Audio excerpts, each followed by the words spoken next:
Lagway ka na to sa sinaad nga sulugoon sa Dios alang sa pagluwas sa katawang Israel. Ang sulugoon nga iyang giandam, iyang giumol aron mahimong maisugon nga mahimong tigpamaba niya o mahimong iyang manunubos alang sa katawhan.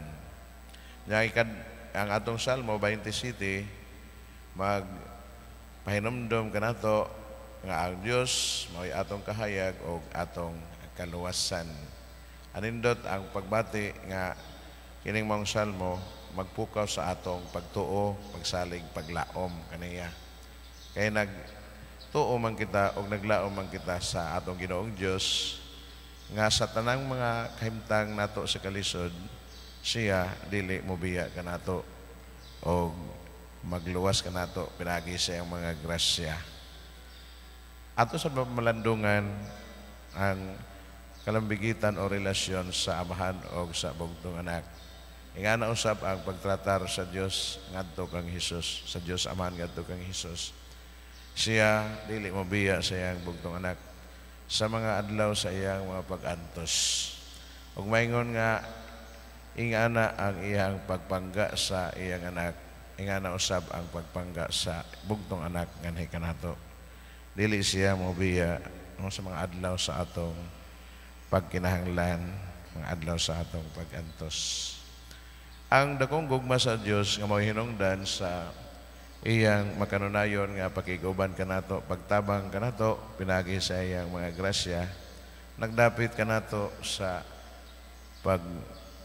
higugma usab balik kaniya o ngadto sa usag-usa.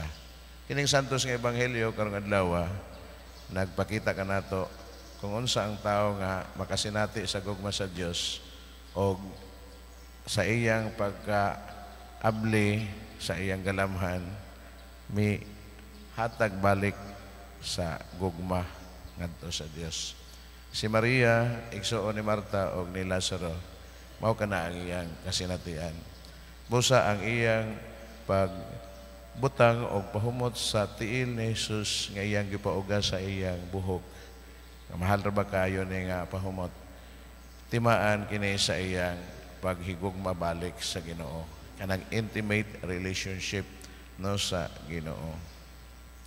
Doon ay lain-lain nga mga interpretasyon apan ang atong maingon nining mong ebanghelyo nga tungod sa dako kayo nga grasya nga nadawat ni Maria gikan sa Ginoo, mao kanang iyang gibalik ngadto sa Ginoo ang maong gugma o in the future kini usab nga gugma mapadayag ni Maria sa iyang pakiguban kang Maria nga inahan ni Jesus sa pagsuporta sa mga apostoles, sa mga buluhaton nga ilang gipadayon nga gibilin sa atong Ginoong Jesucristo.